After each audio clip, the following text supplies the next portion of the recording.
Welcome back to Unlocking the Law, a podcast where we tell authentic stories about the law, break down barriers you may have to working with attorneys, and explore topics of interest to businesses and communities. We try to do this in a modest way with a little bit of humor mixed in here and there. And the podcast is brought to you by the law firm of Fausone and Grysko. I'm your host, Brandon Grysko.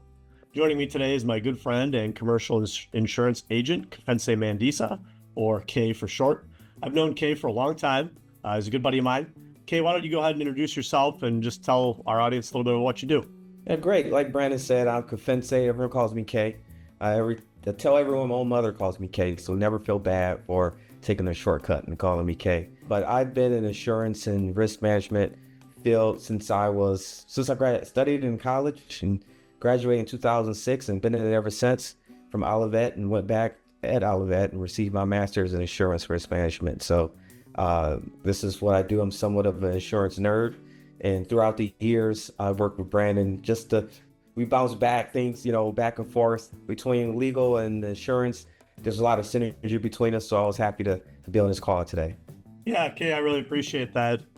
And before I kick it off to you to talk about this, we are going to be talking today about risk and insurance with a focus on employment practices liability insurance. So just so our audience knows the general topic.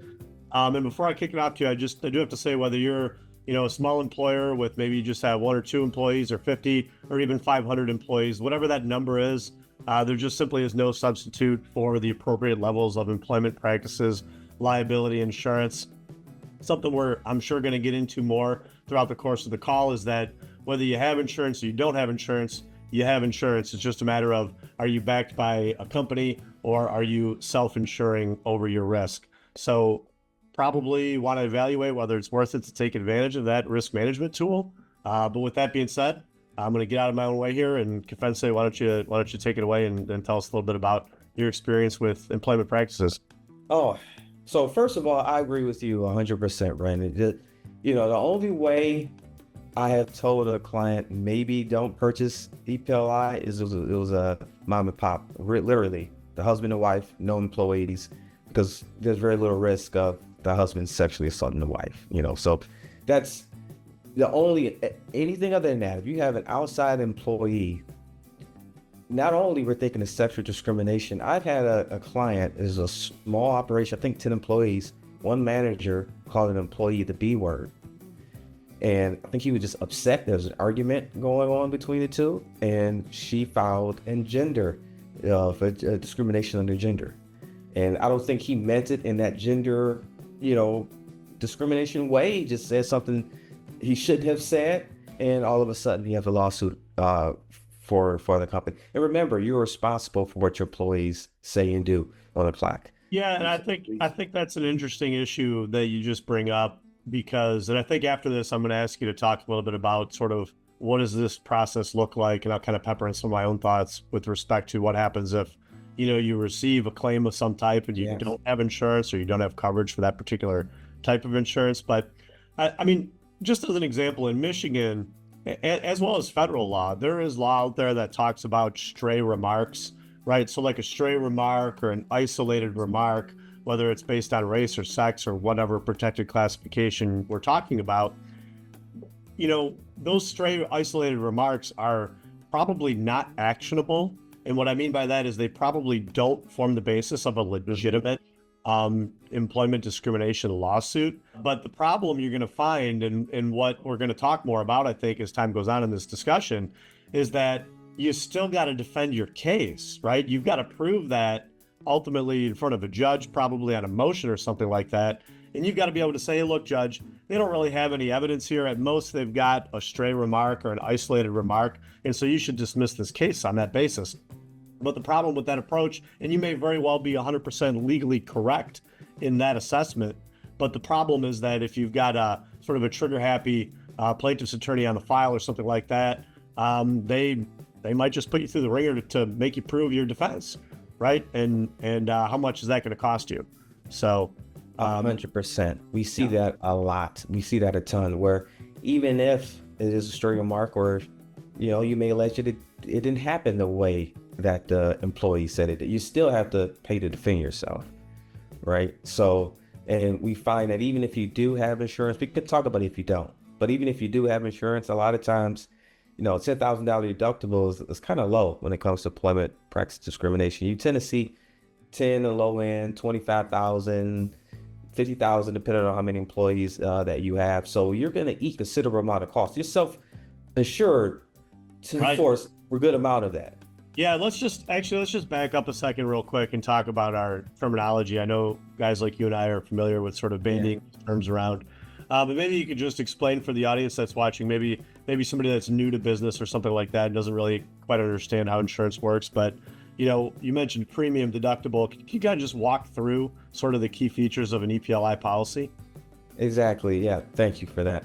So the premium, I think a lot of people may know because that's the amount that they pay for their insurance policy. So in exchange for money, which is the premium, and a lot of people know about that even in their personal lives, the premium for the auto or home insurance. But exchange for the premium, you're basically transferring that liability, that risk over to the insurance company. So you're basically paying the insurance company to step up, respond, and pay the lawyer costs and fees in exchange for that premium. But there's also usually a deductible for that. And a lot of people may be familiar with deductibles too. The same thing with the home and auto, where you're self-insured, you're absorbing the cost up to a certain dollar amount that you would know that's on the policy. Again, EPLI, I tend to see 10,000. Most people for the personal insurance, they may be used to $500 to $1,000. For businesses, you tend to see higher deductibles because they figure that, you have more funds and access to more capital, so you can pay for that. And essentially, I do like to see a higher deductible. So the insurance companies, they want to see you have more skin in the game, that you may be more willing to do the right practice and procedures to fend off a lot of those claims before they come through and not just submit everything that come in. So it's good to show that the insurance companies, because they're the ones taking up your risk and you're transferring your risk to them, that, hey, we have some skin in the game. We're going to try to make sure you don't see any claims, but if something does happen over a certain amount, you're going to take care of it for us. As an example, I think so. For example, say we get sued or a client gets sued or something like this. We're going to take that claim, hand it off to the insurance company. Probably if it's based on, the coverage terms, they're going to pick up the claim, but you as the business owner are going to pay the deductible prior to the insurance company's money kicking in, so to speak. Exactly. So in all likelihood, unless the case settles extremely early, if you got a $10,000 deductible, that means you're paying basically $10,000 in attorney fees before the insurance company steps in to pick up the cost of defending the case and settling the case and things like that. Did I get that about right? That's 100% right. And I would tell you, unless it settles early, like you said, Brandon, you can blow through that 10,000 pretty quickly. Yes, I know that all too well as we sign and send off the bills, and when, obviously from our perspective, we know we're providing an incredible value to the clients, but, as somebody who's needed legal services myself in the past, I understand that it can feel, sort of overwhelming to cut those, high dollar checks at times to cover those legal services. So I guess let's just shift for 1 second and talk about what does this process look like if you don't have insurance, or if you do have insurance, but perhaps the employment practices is not a covered risk, I suppose, under that insurance. Maybe you can talk about that a little bit. Yeah, let me go to first if you do have insurance. So I have a client that, unfortunately, I'm seeing more and more EPLI claims come up lately. And I don't know if you're saying the same thing, Brandon, but I'm seeing more and more accusations. And I think we will see more. I say a lot more layoffs is happening. And whenever I hear layoffs, I get triggered for EPLI claims. So whenever someone is released from position, laid off, let go, all of a sudden, they've been discriminated against or some kind of way for years and years, and now they're finally bringing it out. So you tend to see more of that. But first, so let's go into if you do have insurance. I have a client who they're seeing more claims. Every time they have a claim, they call me first before we submit it to the insurance company. We run through the scenario. He tells me, what happened, how did it happen, what documentation do they have, because documentation is always important. We can get into that later as well. And he will tell me, hey, I think I'm going to offer a settlement to make it go away. I think that if I give them $5,000, whatever the case may be, they may go away. I have them sign a document, a waiver that's saying, hey, they can't come back after me in the future.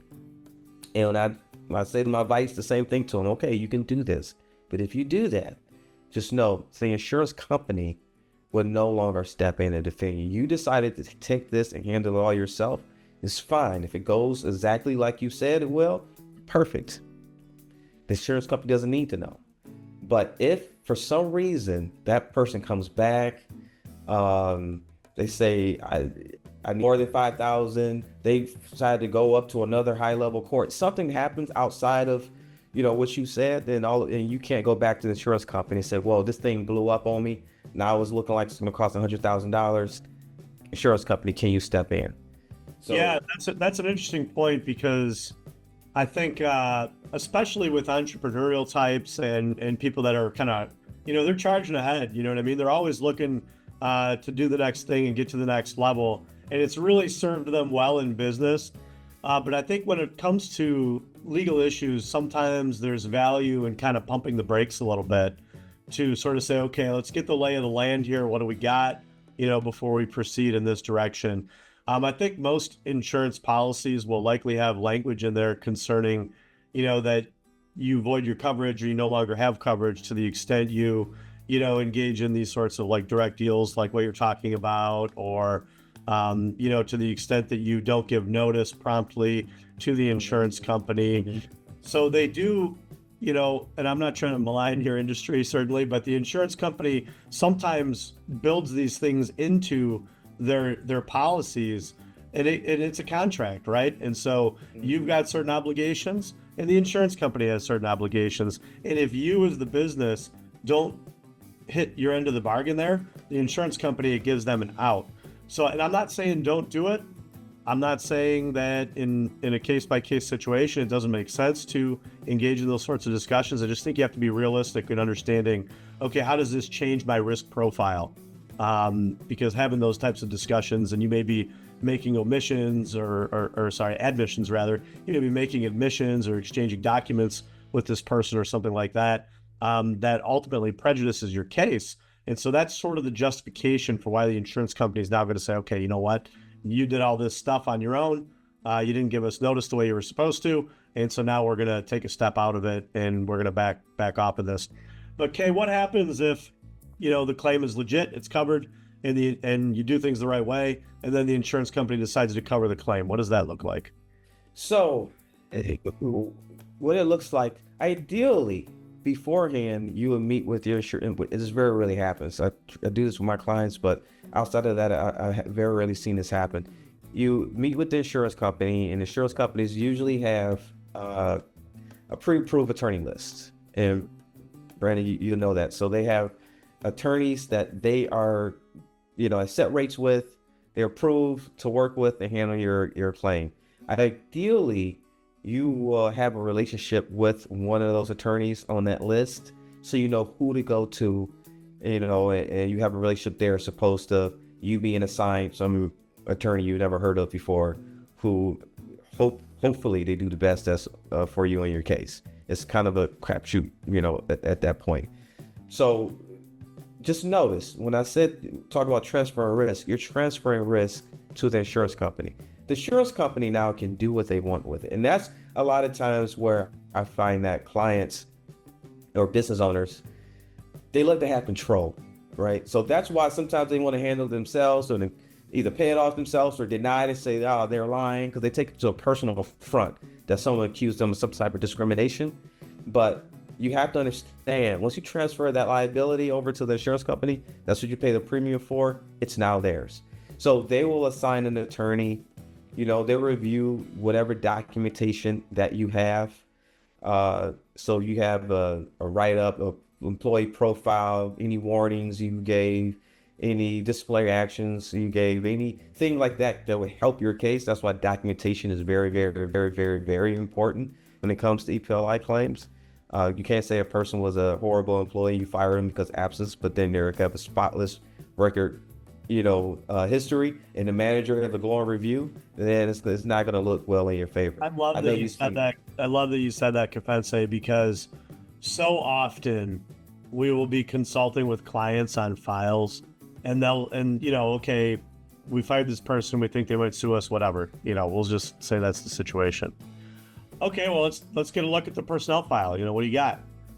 And a lot of times, and I think it's just our nature as human beings that a lot of us tend to be sort of like conflict averse.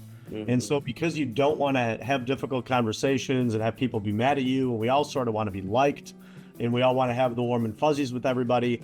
And that's, good at times, I think. And when you're in like a supervisory or a management role, here's where it's not good, right? Because when you say, okay, I fired this person for performance, and you give me a list, right, of all these things that the person has done wrong, and then I look at the personnel file and all I see are like 5-star reviews, right, so to speak.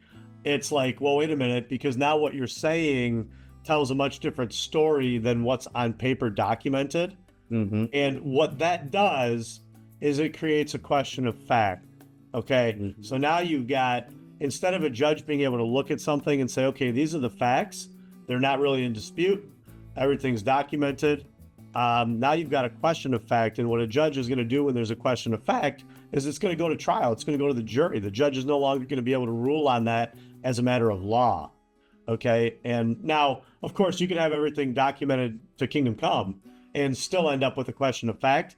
That's very possible. So don't get me wrong there. Your documentation is very important. It's of crucial importance, but it's not the only thing that matters, certainly. But the lack of documentation leaves it open to just anybody to testify concerning the situation, right? You could say that it was a performance issue. Maybe there's no documentation at all. Now the employee testifies in their own deposition that now it was race or gender or sexual orientation or whatever. And now it's kind of like that employee's word versus your word as the employer. And the alternative, you could have documentation, but if it doesn't match up with reality, okay, again, now you've got conflicting information. You've got your testimony that says one thing, you've got the paper file that says another thing, and you've got the employee saying a third thing possibly. And so, these can be major issues in litigation. Exactly. It might not even, if you have insurance and the insurance company or the attorney is looking at this, it may not go that far. It may not go to litigation. They'll say, you know what? There's no documentation here. Let's just settle this.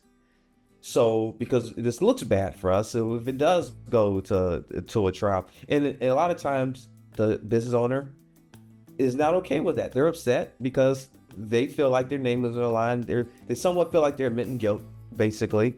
And they're like, no, we didn't do anything wrong. And that's the thing that business owners, that's the most crucial thing. Insurance, EPLI insurance is great. I feel like, especially for accusations that go into the hundreds of thousands of dollars case, you never know really which one's going to blow up like that. But it's good for that. But just know you're handing over the keys. Business owners are so used to being the one driving that bus, but now you hand over the keys, and they're going to look at it for the fresh new set of eyes to say, hey, there's documentation, there's no documentation. This looks like this could be dicey, so let's just pay it out. And business owners sometimes, I hear it all the time. Hey, why did they pay this out? Why are you looking at this? They should have done more. They should have did this. Why, they feel like their name is besmirched. So that's one thing that's really tough for business owners to understand.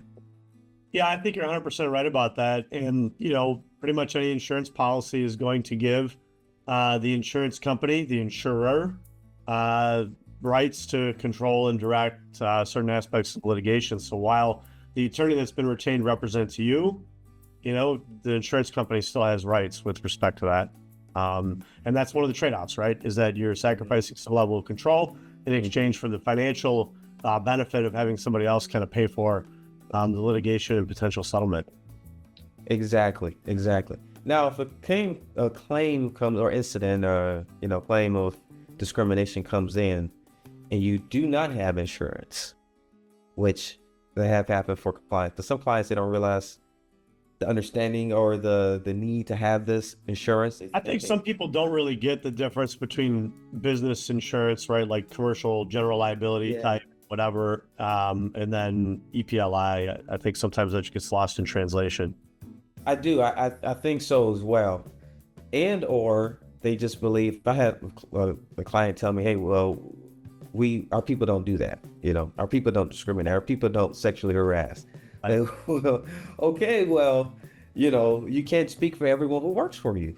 All it takes is one little comment or joke. Is not even meant to be offensive. All it takes is one person to take it that way, and it claim could come about. So I always suggest people have it. But there are times where people don't listen to me, and they do have a claim that come in. Shocked. People don't listen to their advice. What do you mean? And look, I understand everything is a business decision, right? Sure. So I never, whatever my client chooses to purchase and not purchase, I get it. I just want to make sure they understand the consequences.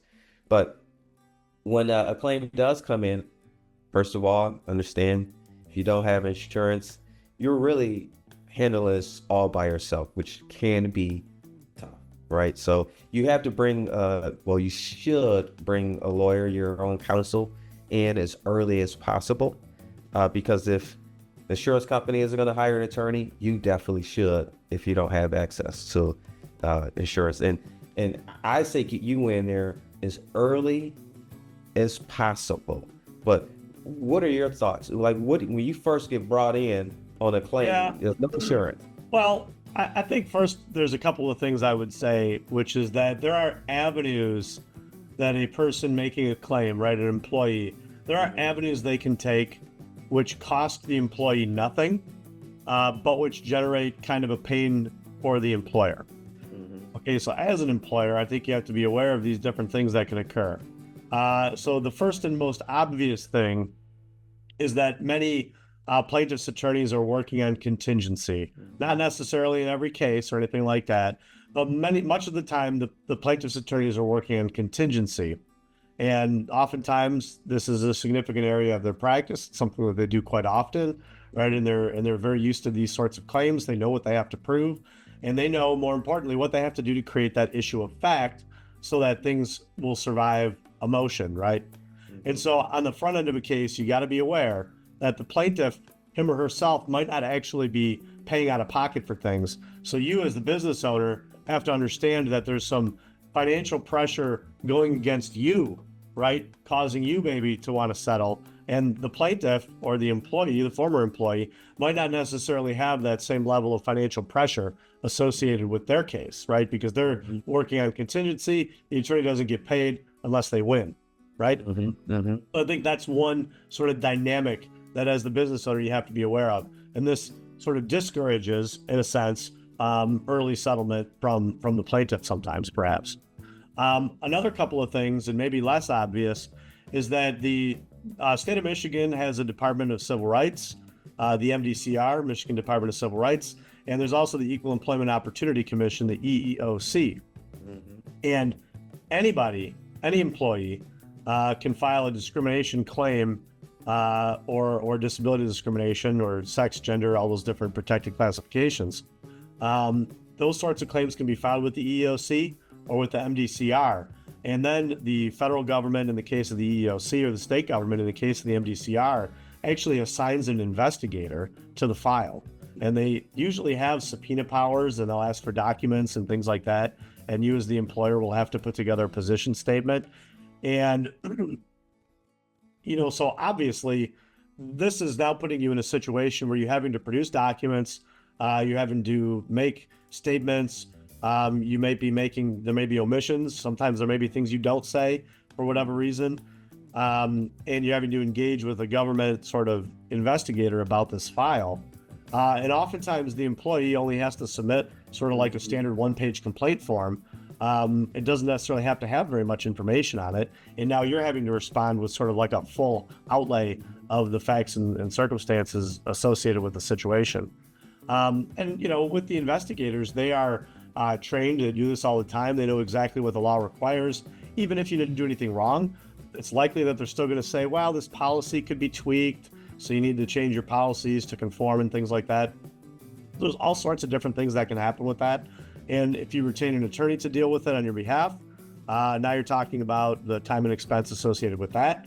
If you do it yourself, again, now you've got opportunity costs where you could have been doing work in other areas, and now you're having to deal with the EEOC or the MDCR complaint.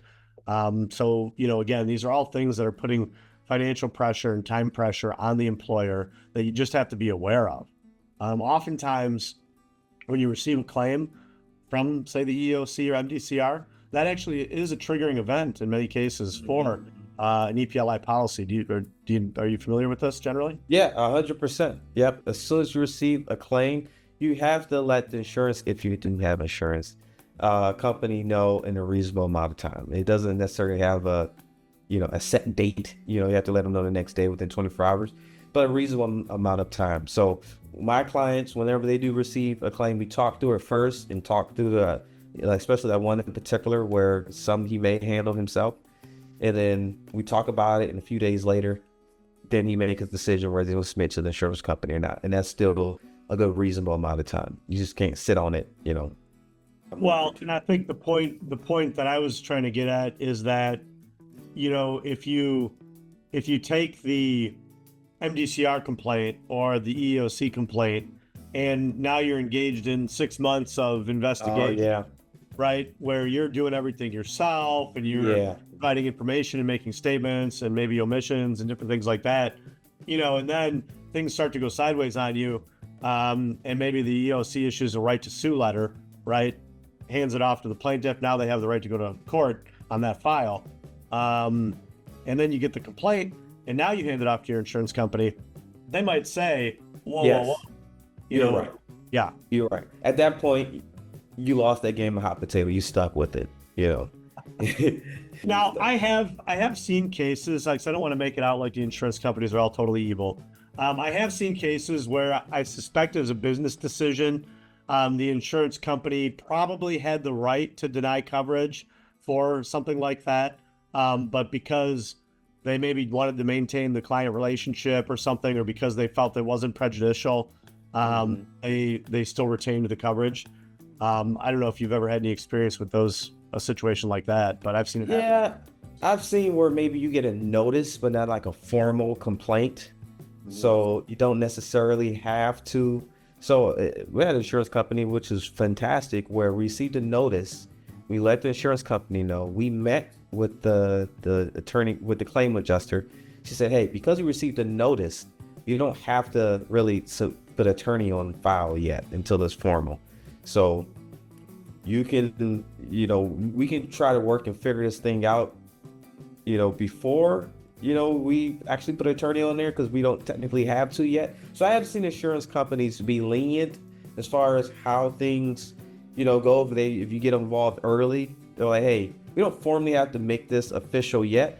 If you think this is going to go away, we're going to put an attorney on it. You think she's just making a complaint to air out of grievances and walk away? That's fine. And I think employers, businesses, they're looking at it from a perspective of, okay, if I make this claim, now it's on my claims history, right? And that's going to result in my rates probably going up. If I have a certain number of claims in a short period of time, I may get non-renewed, or maybe under certain circumstances, even your insurance could get terminated. And so I think from a dollars and cents standpoint, employers are looking at these decisions and thinking to themselves, well, geez, what's the likelihood this is going to turn into like a big deal, versus it's almost certain, right, that if you report it to your insurance company, it's going to go on your claims history and result in some level of a premium increase, right? So I think sometimes businesses are kind of playing that game, right, where they're trying to ride the line. Now, the most conservative thing you can do is always make the claim, right? But that's just not the reality, right? Businesses, employers, they're in the risk business. They wouldn't probably be owning a business if they didn't have some level of risk tolerance. And I think it's just a matter of deciding what's the right level of risk tolerance, for you at that particular time. And I do understand it is it's a tough line that they're walking. Like you said, conservatively, I will always tell them on record, submit everything to the insurance company. I mean, that's the safest way to go. But I will say, if you don't have a lot of claims, and maybe this is your first one, I will submit that one to whether it's, you don't think there's going to be one every week or one every month, then submit it to the insurance company.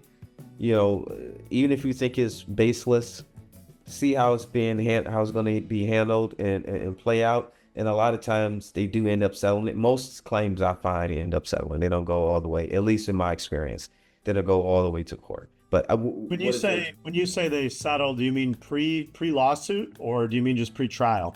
pre-trial? I'm sorry. Yeah, yeah, I think that's a common experience. I want to say, somewhere in the neighborhood of the high 90% of civil Yeah. cases will settle. It could even be as high as like 99% or something like that. So there's a pretty significant majority of cases that settle. It's just a matter of, I think, where do you get to in the process? Yeah. Before it settles, right? Is kind of the question. That's a good point. And I find that since most settle, and it's not for really that much, if you only have one or two, I would say submit it.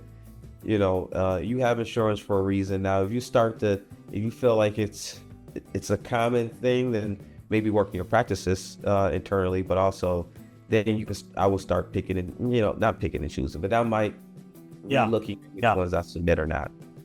So up to now, we've been talking about kind of like your discrimination flavor of cases, right? So this is like, race, sex, gender identity, sexual orientation, things like that.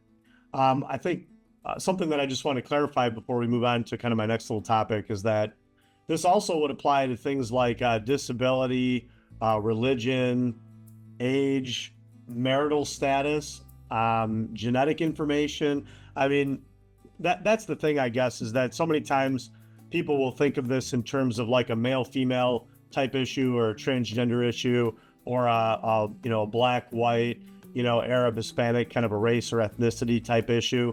But really, when you think about it, pretty much everybody is in some protected classification because everybody has a sex, an age, a weight, a color, a skin color, now even hair texture. So, I mean, there is just literally no end to. Now, you don't see a lot of those other kind of more nuanced type of cases, I wouldn't say. But those categories are out there. And so if you think like, well, I don't have anybody that's in a protected classification, think again, because almost anything can be in some sense. Well, we've seen it in 2020 about the vaccine. People that had a religious exemption, right? I don't want to take the vaccine. The job will fire them or let them go because you didn't take the vaccine. We saw a bunch of EPLI claims pop up because it's against my religion. He fired me because of it. So I've had those type of claims come in. So yeah, it's things that maybe you don't think about every day, because when you look at a person, you just say, hey, they're I don't know what you would call the standard, whatever. So they can't be discriminated against. They can't possibly be discriminated against. That's not the case at all. Also, we talk about, especially where we're at politically in the world, there's a lot of just aggression. Don't be talking politics on me now. I'm not. I'm just kidding. If there was ever a place for it, this is a safe space. I'm not. But where we're from, though, people are talking politics more even at work. Yeah. And if someone had a view on let's say Palestine and Israel, that a manager or another employee didn't like, and it was those conversations happening at work, all of a sudden, that could be an EPLI claim where you wouldn't think about that before. Yeah, and in fact, we had a client where it was almost like a double, triple discrimination thing, right? Because there was a person who identified as I think, I can't remember which, but it was a person who was biologically, one sex that identified as a different gender, and then there was a person who was sort of not honoring the pronoun situation, and that was based in their religious beliefs, their sincerely held religious beliefs. So now, as the employer, right, you're trying to play, you're doing a little bit of hot potato, right? You're trying to keep everybody happy, and you don't even really know, honestly, as far as like the status of the law and where it's at right now. I don't even know that there's like an easy answer for that. You know what I mean? Because taking adverse action against one person, is that based on their religion, versus if you go against the other person now, it's like you're sort of favoring that person and their religious views in this, with the gender identity thing. So it can totally be a hot potato. And again, as the business, you're either insured or you're self-insured. And what I mean by self-insured is that you're private paying for the costs of litigation, defense, settlement, all those sorts of things. So exactly. It's one or the other. It's one or the other, folks. And the last thing I would bring up on EPLI, last thing very quickly, is it also includes usually a sublimit, small limit, for defense for wage and hour violations. Oh, perfect. That's exactly what I wanted to move to next. So go ahead. What's Perfect. I wage and hour beat you there. violation? Yeah, you did. Well, because especially now that people are working from home, we've seen more of that, because if you're hourly and work from home, and how can I keep track of how many hours you're working, Brandon? I can have you down as 8, but I mean, you can do a times, where you clock in and clock out, but it's not like in the office where I say, no, go home because it's after 5 o'clock and you're still working even though you're clocked out. You have no control over that as being a manager. And if you put, like, let's say 80 hours worth of work on someone's desk and give them only 40 hours to complete it, but they're hourly, how do you expect them to complete it? So they may have a case on their hands. But what are you saying when it comes to that? Well, I guess first let's just, what is a wage and hour claim? Okay. I wish I was real savvy and had a easy definition right at hand, but I don't. But basically, I guess you could say wage and hour has to do with making sure that people are paid for the actual hours that they work, Yeah. right? Mm-hmm. So say you've got an hourly employee that works a 40-hour work week, they got to be paid for all 40 hours. And the issues that tend to come up with that tend to be things like, well, do I have to get paid for a break, right? If I'm taking a quick restroom break, which the general rule would be if it's a short break, then generally, yeah, it's compensable. Where we also see issues is like people that clock in early, like, oh yeah, I just have everybody clock in early, and then I tell them to go sit around for a while, and then we adjust their time card administratively later on. These sorts of things, that can be a little bit of a hot potato too. And the reason why is that if you violate the wage and hour laws and you don't pay somebody the wages that they're owed, you actually can be responsible for 2 times whatever their wages were. You're also exposed to class action liability. And the reason for that is because both the federal Fair Labor Standards Act and the state version of that, the Payment of Wages and Fringe Benefits Act, both allow for class actions in this regard. And so with that, you could also be on the hook for the classes, attorney fees, and things of that nature. And again, double the amount, right? So if you owed somebody $100, then it's actually like $200 because you've got what they call liquidated damages mixed into it. Mm-hmm. Okay. That's just a general overview, I suppose. And that might not seem like a huge risk, and it doesn't seem like a huge amount of money. But when you consider the fact that if you've got, 10 or 20 employees or something like that, right, and everybody's engaged in the same general timekeeping practices, then you don't just have a risk of $100, right? You've got a risk of, maybe $100 per pay period for your whole employee group that clocks in, and then times, the statute of limitations. I think the limitations period on those is like 2 years. So, you can see where the liability starts to add up on that pretty quickly. So sorry, Kay, you were talking about the sublimit associated with that. No, exactly. Let me give you a real life scenario. In college, I worked for a insurance company. I won't say which one, but I was in their call center, and we would take calls from people who want to either purchase insurance and make changes to their plan. And we were in the queue. So whoever's next up, they get the call.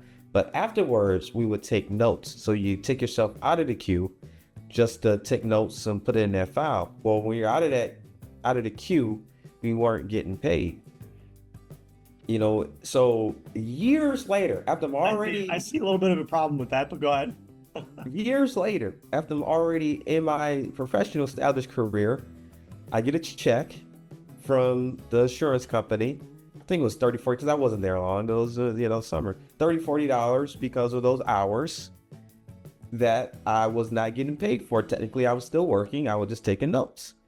And I was one of many, right? And I haven't worked there in years. So think about how many checks for how much money they had to give to people all throughout the country who used to work for them. So it was, I had to guess, millions and millions of dollars. It was a large organization, but right. Still, even a small organization, $100,000, that could be significant amount of capital of funds to come up with at a drop of a dime. But that's one real life example that happened to me.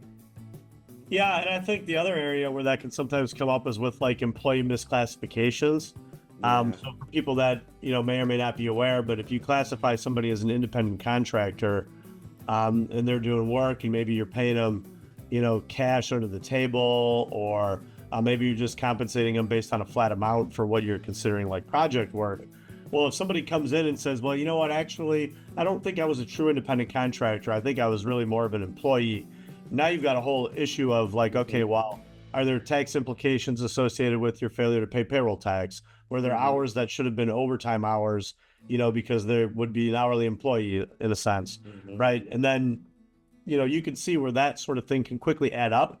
And you can even have, regardless of lawsuits, you could even have audits from, say, the Michigan Wage and Hour Division, or you can get audited from like a payroll tax standpoint or an unemployment insurance tax audit, essentially. And again, these are things that can add up, and then the liabilities, of course, can be huge depending on how many employees you have and over what period of time you've been engaging in these sorts of practices. But how does insurance cover these sorts of wage and hour claims, and what limitations, if any, are there to that insurance typically?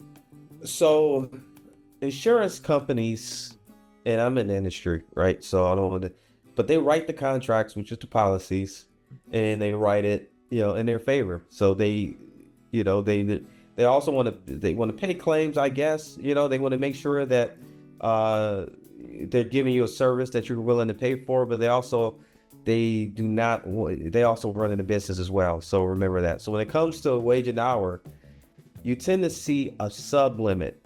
So let's say you have a $1 million EPLI policy. You'll see a wage and hour defense cost. Now remember this, defense, because it doesn't pay whatever judgment that you need to. So that, I think $30-$40 that was sent to me didn't come out of the insurance policy that they had, but it does pay for the defense for the lawyers, to defend you and make your case in court. But it's typically sublimited to maybe $100,000, $250,000. So a lot of people say, I have a $1 million policy. Well, yes, for discrimination, harassment, those type of protected classes. But when it comes to wage and hour, you only have $100,000, if you're lucky, $250,000, and it's for defense only. Why is that? Because they know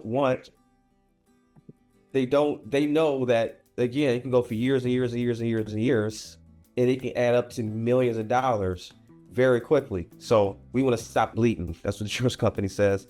We only going to put $100,000 only defense costs. After that, you're on your own.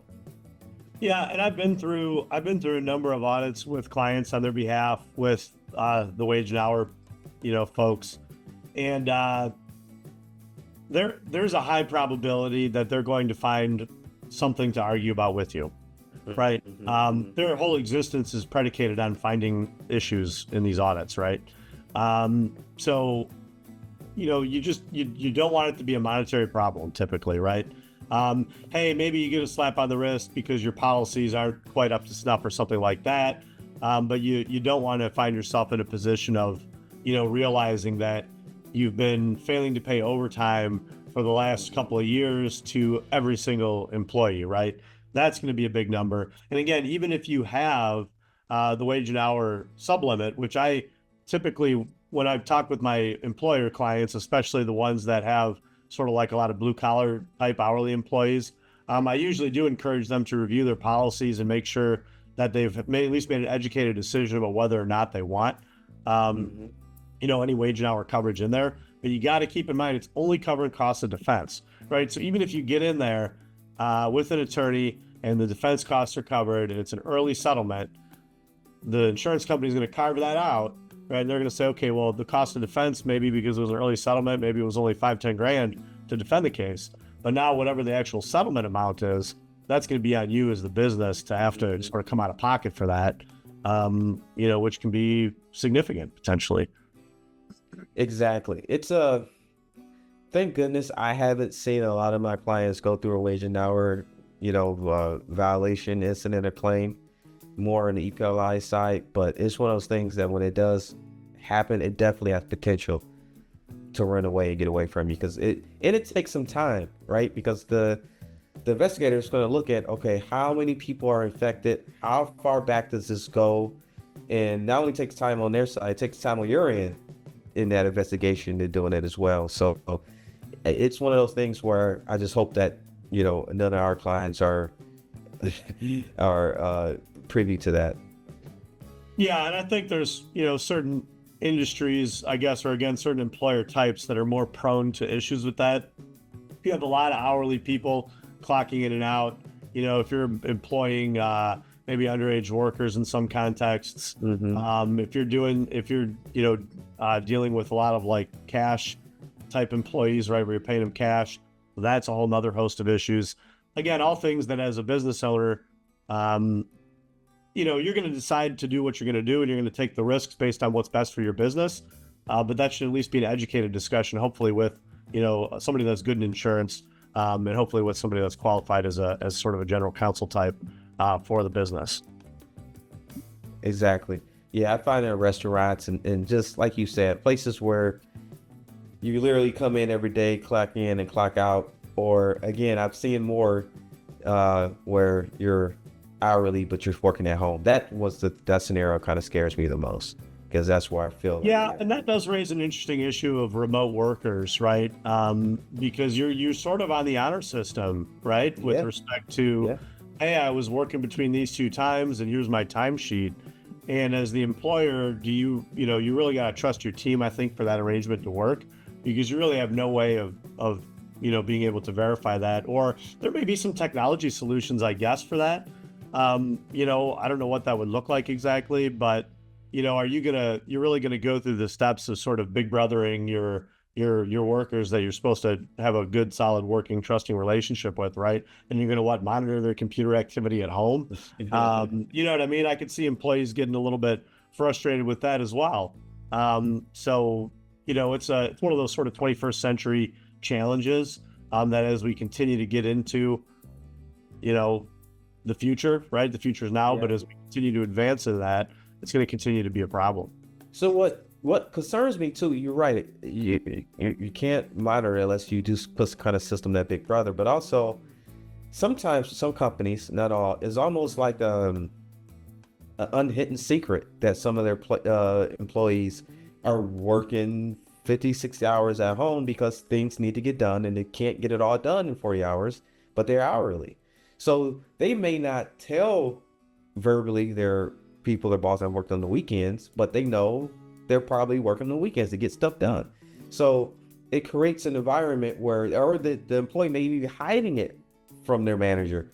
Right. Like, oh, I know I didn't work on the weekend this week, but they know and they had to get stuff done. So you as an employer could be doing the best that you can, and people are not listening to you and still working on the weekends. Yeah, and I think the law in this regard is fairly employee friendly in my view. Yeah, it is. I've had conversations with employers before where it's like, hey, so and so keeps clocking in early, and their proposed solution is like, well, I'm just not going to pay him for that time then. No. And it's like, your obligation under the law is to pay for hours actually worked, right? Yeah. So your remedy as the employer is really more so based on your disciplinary procedures, right? Mm-hmm. And you've got a guy that's clocking in early. Chances are he's clocking in early and actually doing work, right? Mm-hmm. And so is that the guy that you want to piss off with a write-up? And now maybe he's not going to work as hard, or he's going to quit, or he's going to find another job or whatever. And so you've kind of got this, it almost turns into like a chicken or the egg thing. Well, if I discipline him, then he's not going to work as hard, and I'm going to get less productivity and things aren't going to get done, and that's going to be bad. Or am I not going to discipline him and he's going to keep clocking in early, working early? I got to pay him for hours I actually worked, and that's a problem because now I'm taking a financial hit. Or am I going to, even though he's working, not pay him for that time and then incur liability associated with, not paying somebody for hours I actually worked? And so it kind of becomes this like, how do you manage? It really becomes a practical issue of how do you manage people, right? I think in that sense, the law is somewhat clear. But the question of like, how do you manage people? How do you communicate expectations? And then how does your management team, your supervisory team actually then carry that out into effect? Exactly. And I think to some extent, it becomes an issue of like, when you get promoted from sort of the work level to the supervisory level to management level, a lot of times you're getting that promotion based on the fact that you were really good at the lower level stuff, right? I'm the best line worker, so now I'm getting promoted to team leader, supervisor. Mm-hmm. It's like, okay, well that might not necessarily be the skill set that you want. You might be right, right, that person was really good at that lower level skill set, but that doesn't mean, right, that they're going to be an effective manager or supervisor. And so I think, it's almost a holistic type discussion that needs to take place surrounding the entirety of the business practices and not just sort of the isolated area that is the problem, but oftentimes that can be an indicator of sort of like a broader issue. And I know that, like culture and things like that are kind of like these little cutesy buzzwords that sort of millennials like us and Gen Z, they want to throw those sorts of words around. And I'm not big on all that, but I will say that there is a sense, right, of, the bigger picture that you got to keep in mind when you're making business decisions. Yes, I agree 100%. And it is a fine line. Again, a lot of things we're talking about when it comes to business owners, there's no right or wrong answer. A lot of times right away. I mean, it's a business decision. So how do you handle that employee who's probably your hardest worker employee, which is why he's clocking in early and clocking in, leaving late?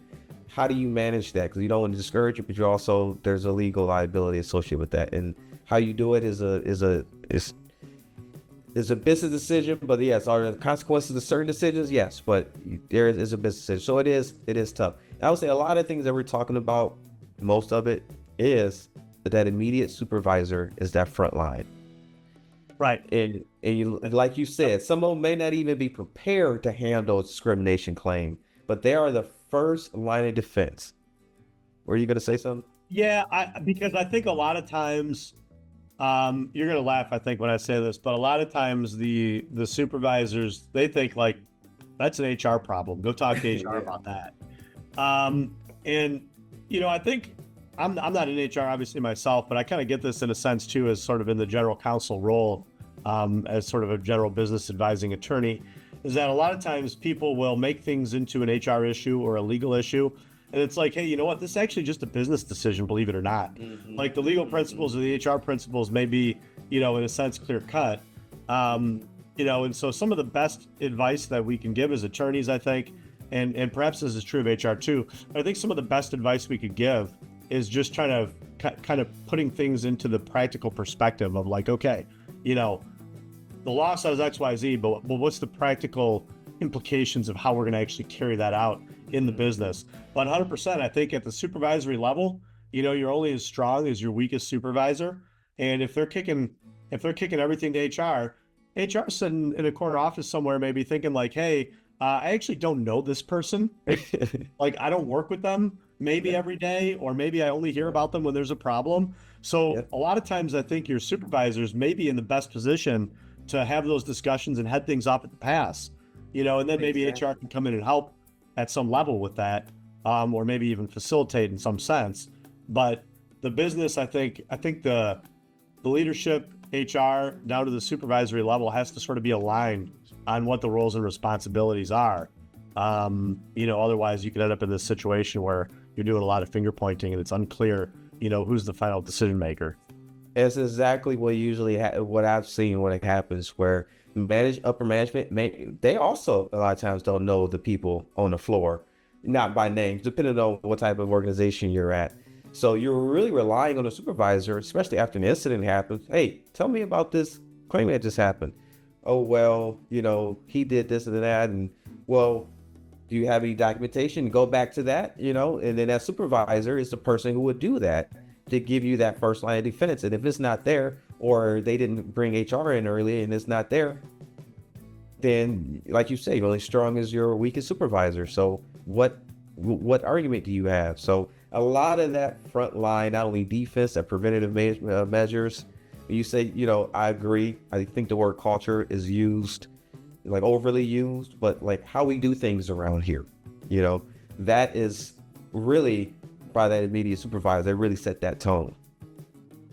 Yeah, I think that's right. And so I think, just to kind of recap, I guess, as attorneys and probably in your role too, I think sometimes the best thing we can do for the client is to kind of help them come to, an understanding of the practical situation, right? I mean, you can probably sell an insurance policy to cover almost any risk, right? And I can bill hours to research any legal issue that you might come across. But ultimately, the relationships I think are going to be really important with respect to what that risk profile is going to look like in practice, because the better the relationships, the stronger the first line supervisors are. Probably, if I had to guess, I haven't done a survey on it, but I'm guessing the numbers would show that you're going to have less issues the stronger that frontline supervision is. 100%, and that's why insurance companies, they asked what was the turnover for EPLI claims, discrimination. They understand higher turnover, how long, longevity, people have been there. What's that? We say culture, but what's that? Culture like? How do people like being there? How is turnover with the supervisor group? All those things are important for them. Why? Because they're going to be paying claims if it comes in. So they know what questions to ask. They know who's at higher risk and who isn't.